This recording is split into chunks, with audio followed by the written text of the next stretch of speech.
حضرت مصعب بن عمیر رضی اللہ عنہ اسلام لانے سے پہلے بڑے ناز کے پلے ہوئے تھے اور مالدار لڑکوں میں تھے۔ ان کے باپ ان کے لیے 200 درہم کا جوڑا خرید کر پہناتے تھے۔ نوع مرتے بہت زیادہ ناز و نعمت میں پرورش پاتے تھے۔ اسلام کے شروعی زمانے میں گھر والوں سے چھپ کر مسلمان ہو گئے اور اسی حالت میں رہتے۔ کسی نے ان کے گھر والوں کو بھی خبر کر دی، انہوں نے ان کو باندھ کر قید کر دیا۔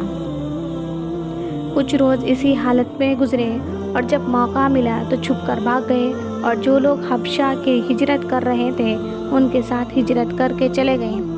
وہاں سے واپس آ کر مدینہ منورہ کی ہجرت فرمائی اور زہد و فقر کی زندگی بسر کرنے لگے۔ اور ایسی تنگی کی حالت تھی کہ حضور اکرم صلی اللہ علیہ وسلم ایک مرتبہ تشریف لے جا رہے تھے۔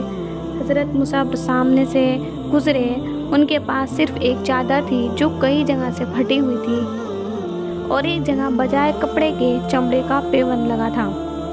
حضور صلی اللہ علیہ وسلم نے ان کی اس حالت اور اس پہلی حالت کا تذکرہ فرماتے ہوئے آنکھوں میں آنسو بھر لائے۔ غزوہ احد میں مہاجرین کا جھنڈا ان کے ہاتھ میں تھا۔ جب مسلمان نہایت پریشانی کی حالت میں منتشر ہو رہے تھے تو یہ جمے ہوئے کھڑے تھے۔ ایک کافر ان کے قریب آیا اور تلوار سے ہاتھ کاٹ دیا کہ جھنڈا گر جائے اور مسلمانوں کو گویا کھلی شکست ہو جائے۔ انہوں نے فوراً دوسرے ہاتھ میں لے لیا اور اس نے دوسرے ہاتھ کو بھی کاٹ ڈالا۔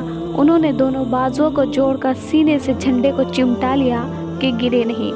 اس نے ان کے تیر مارا جس سے شہید ہو گئے، مگر انہوں نے جھنڈے کو نہ گرنے دیا، مگر انہوں نے زندگی میں جھنڈے کو گرنے نہ دیا۔ اس کے بعد جھنڈا گرا جس کو فوراً دوسرے شخص نے اٹھا لیا۔ جب ان کو دفن کرنے کی نوبت آئی تو صرف ایک چادر ان کے پاس تھی جو پورے بدن پر بھی نہیں آتی تھی۔ اگر سر کی طرف ڈھانکا جاتا تو پاؤں کھل جاتے اور پاؤں کی طرف کی جاتی تو سر کھل جاتا۔ حضور صلی اللہ علیہ وسلم نے ارشاد فرمایا، چادر کو سر کی جانب کر دیا جائے اور پاؤں پر اسخیر کے پتے ڈال دیے جائیں۔ یہ آخری زندگی ہے اس نازک اور نازوں میں پلے ہوئے کی جو 200 درہم کا جوڑا پہنتا تھا کہ آج اس کو کفن کی ایک چادر بھی پوری نہیں ملتی، اور اس پر ہمت یہ کہ زندگی میں جھنڈا نہ گرنے دیا۔ دونوں ہاتھ کٹ گئے مگر پھر بھی اس کو نہ چھوڑا۔ بڑے نازوں کے پلے ہوئے تھے مگر ایمان ان لوگوں کے دلوں میں کچھ ایسی طرح سے چمتا تھا کہ پھر وہ اپنے ماں سوا کسی چیز کو بھی نہیں چھوڑتے تھے۔